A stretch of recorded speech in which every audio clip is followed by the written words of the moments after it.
नमस्कार दोस्तों, स्वागत है आपका मेरे YouTube चैनल पे। आज हम बात करेंगे हिमाचल प्रदेश कर्मचारी चयन आयोग के ताज़ा अपडेट पे और साथ में बात करेंगे IAM सिरमौर में निकली नॉन टीचिंग स्टाफ की भर्ती की। पहले बात करते हैं हिमाचल प्रदेश कर्मचारी चयन आयोग के बारे में। हिमाचल सरकार पेपर लीक का बड़ा मामला सामने आने के बाद हमीरपुर कर्मचारी चयन आयोग का पूरा ढांचा बदलने जा रही है। CM के शिमला लौटने के बाद आयोग पर आखिरी फैसला होगा। इससे पहले विजिलेंस ब्यूरो अपनी प्रारंभिक रिपोर्ट दे चुका है। इस रिपोर्ट पर मंगलवार को मुख्य सचिव भी प्रशासनिक अधिकारियों से बैठक कर चुके हैं। ज़्यादातर उम्मीद ये है कि आयोग बहाल हो जाएगा, लेकिन पूरा ढांचा बदल जाएगा। हमीरपुर कर्मचारी चयन आयोग में क्लास 3 की भर्ती प्रक्रिया को कुछ इस तरह से बनाया जा रहा है कि एग्ज़ाम कम हो और बहुत से पोस्ट कोड का एक ही एग्ज़ाम हो। यही सुझाव प्रशासनिक जांच अधिकारी लगाए गए शिक्षा सचिव अभिषेक जैन ने भी दिया है, लेकिन एग्ज़ाम की संख्या घटाने के लिए विभागों और बोर्ड निगमों के कॉमन भर्ती नियम होना जरूरी है। मुख्य सचिव ने जांच अधिकारी को अब इस पक्ष को भी स्टडी करने के लिए कहा है। इसके बाद प्रशासनिक जांच रिपोर्ट पूरी हो जाएगी। हालांकि राज्य सरकारी कॉमन भर्ती नियमों पर पहले से काम कर रही थी और इस बारे में अतिरिक्त मुख्य सचिव रहते हुए प्रभो सक्सेना ने ही रिटायर अधिकारी विजय चंदन की अध्यक्षता में एक कमेटी बनाई थी। ये कमेटी भी अपेक्षित काम नहीं कर पाई थी। अब कॉमन भर्ती नियमों के लिए ये दूसरी कोशिश है। इसके अलावा हमीरपुर कर्मचारी चयन आयोग में मेंबर्स की संख्या को कम किया जा सकता है और आयोग में एक विजिलेंस ऑफिसर की नियुक्ति भी की जा सकती है।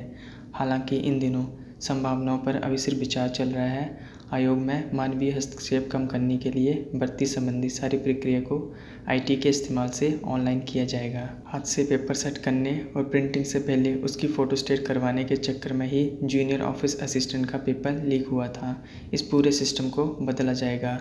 इससे पहले विजिलेंस ब्यूरो ने जो प्रारंभिक रिपोर्ट आयोग में हुए पेपर लीक के बारे में दी है, उसमें जूनियर ऑफिस असिस्टेंट के अलावा अन्य भर्ती परीक्षाओं में पेपर लीकेज को लेकर पुष्ट प्रमाण नहीं है। विजिलेंस ब्यूरो के अनुसार इस पूरे केस की जांच के लिए करीब 2 साल अभी और चाहिए। इसलिए राज्य सरकार को प्रशासनिक जांच के आधार पर ही आयोग को बहाल करना होगा। ये इसलिए ज़रूरी है क्योंकि हजारों शिक्षित बेरोजगार आयोग सस्पेंड होने के कारण बीच में फंस गए हैं। 26 दिसंबर 2022 को आयोग सस्पेंड हुआ था और मुख्यमंत्री सुखविंदर सिंह सुक्खू ने कहा कि 60 दिन के भीतर आयोग पर फैसला हो जाएगा। मुख्यमंत्री चाहते हैं कि हमीरपुर कर्मचारी चयन आयोग में नियुक्ति होने वाले कर्मचारी स्टेट कैडर के हों। CM का मानना है कि यदि कर्मचारी बदलते रहेंगे तो इस तरह का नेटवर्क तैयार नहीं होगा। उनके निर्देश हैं कि भर्ती प्रक्रिया में इस तरह की ठगी और अन्याय दोबारा नहीं होना चाहिए। अब प्रशासनिक स्तर पर दिक्कत ये है कि जिन कर्मचारियों की आयोग के लिए ही नियुक्ति हुई है, उनका क्या किया जाए। इन सब सवालों का जवाब अब आने वाले दिनों में होने वाली बैठक में ही निकलेगा। हमीरपुर कर्मचारी चयन आयोग पे कोई भी सूचना आते ही मैं अपने YouTube चैनल पे अपडेट कर दूंगा। अब बात करते हैं IAM सिरमौर में होने वाले नॉन टीचिंग पोस्ट पे वॉक इन इंटरव्यू की। IAM सिरमौर यानी कि Indian institute of management Sirmaur में पौंटा साहिब में स्थित है। यहाँ पे नॉन टीचिंग स्टाफ के लिए वॉक इन इंटरव्यू रखे गए हैं। इसमें एग्जीक्यूटिव इंजीनियर सिविल या इलेक्ट्रिकल में एक पद भरा जाएगा कॉन्ट्रैक्ट बेसिस पे। इसके अलावा असिस्टेंट इंजीनियर का सिविल में एक पद भरा जाएगा कॉन्ट्रैक्ट बेसिस पर। इसके साथ ही टेक्निकल असिस्टेंट का भी एक पद भरा जाएगा कॉन्ट्रैक्ट बेसिस पे। इन सभी पोस्ट के लिए वॉक इन इंटरव्यू 25 फरवरी 2023 को 1 बजे लिया जाएगा और इंटरव्यू होगा IAM Sirmaur conference hall, Rampur Ghat road near dental college, Paonta Sahib, district Sirmaur HP में। अब बात करते हैं एजुकेशन क्वालिफिकेशन की। एग्जीक्यूटिव इंजीनियर सिविल इलेक्ट्रिकल का जो एक पद भरा जाएगा, उसके लिए आयु रखी गई है 55 से 65 वर्ष के बीच में और इसके लिए सैलरी 75,000 से 85,000 के बीच में दी जाएगी। इसके लिए क्वालिफिकेशन रखी गई है first class bachelor degree electrical या सिविल इंजीनियरिंग में। इसके अलावा डिज़ायरेबल क्वालिफिकेशन जो रहेगी मास्टर डिग्री कंस्ट्रक्शन मैनेजमेंट में या सिविल इंजीनियरिंग में। इसके अलावा गुड नॉलेज ऑफ कंप्यूटर यानी कि CAT की होना ज़रूरी है। इस पद के लिए एक्सपीरियंस 8 साल का मांगा गया है एज अ असिस्टेंट इंजीनियर, या फिर 5 साल का एक्सपीरियंस होना चाहिए असिस्टेंट एग्जीक्यूटिव इंजीनियर किसी गवर्नमेंट इंस्टीट्यूशन या पब्लिक वर्क्स डिपार्टमेंट में। इस पद के लिए एसेंशियल स्किल्स जो रहेंगी नॉलेज ऑफ CPWD रूल्स और रेगुलेशन की, टेंडर प्रिपरेशन की स्किल होनी चाहिए, project related office project planning execution monitoring की स्किल जो इस पद के लिए मांगी गई हैं। दूसरी पोस्ट जो भरी जाएगी वो है असिस्टेंट इंजीनियर सिविल की, जिसके लिए एज रखी गई है 55 से 65 वर्ष के बीच में और सैलरी रहेगी 50 से 60 हज़ार पर मंथ।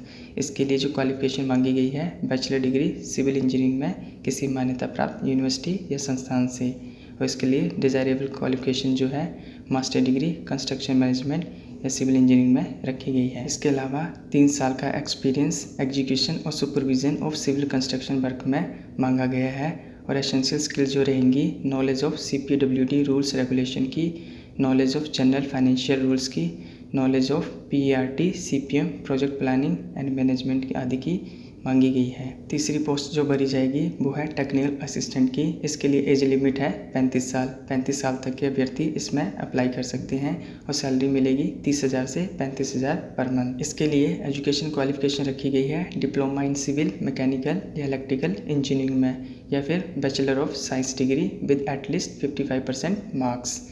कंप्यूटर प्रोफिशिएंसी इसमें जरूरी है। डिज़ायरेबल क्वालिफिकेशन जो मांगी गई है BTech इन इंजीनियरिंग या फिर मास्टर डिग्री साइंस में। इस पद के लिए 3 साल का एक्सपीरियंस मांगा गया है handling state office works, drawings and equipment, knowledge of computer application आदि की। इस पद के लिए एसेंशियल स्किल रहेंगी short hand knowledge and stenography, proper file and state section drawing and document maintenance की, handling of state and maintenance office compliance की। Executive engineer और असिस्टेंट इंजीनियर के पद के लिए रिटायर्ड पर्सन भी अप्लाई कर सकते हैं। प्रेफरेंस उन्हीं को दी जाएगी जिन्होंने गवर्नमेंट ऑर्गेनाइजेशन या पब्लिक सेक्टर यूनिट या फिर प्राइवेट ऑर्गेनाइजेशन किसी रेपुटेड में काम किया हो। अब इन पदों के लिए जनरल कंडीशंस ये रहेंगी। जो भी एप्लीकेंट रहेगा वो इंडियन सिटीजन होना चाहिए। उम्मीदवार को इंटरव्यू के समय अपने सभी ओरिजिनल डॉक्यूमेंट्स और सर्टिफिकेट साथ लाने होंगे, जिनकी डिटेल इस तरह से है एज प्रूफ का सर्टिफिकेट और साथ में क्वालिफिकेशन रिलेटेड सभी डिग्री, डिप्लोमास और एक्सपीरियंस सर्टिफिकेट। अधिक जानकारी के लिए टेलीफोन नंबर 9805259507 पे किसी भी वर्किंग डे पे संपर्क कर सकते हैं। अधिक जानकारी के लिए एडवर्टीजमेंट जरूर देख लें, जिसका लिंक मैंने डिस्क्रिप्शन बॉक्स में डाल दिया है। धन्यवाद।